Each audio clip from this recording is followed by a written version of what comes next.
eine Haltestelle. Wie geht es Ihnen? Mir geht's bestens, Kuku. Oh, du bist nicht Kuku? Ich bin nicht Kuku, ich bin Tayo. Hallo, wie geht's dir heute? Mir geht es sehr gut. Ein steter Fluss, so heißt es. Wie geht es?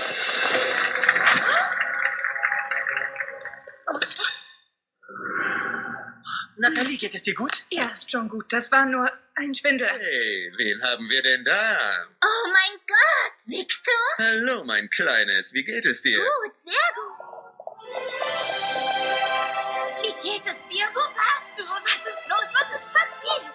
Gar nicht so viel, du weißt schon. Caillou fühlte sich gar nicht gut. Er hatte die Grippe.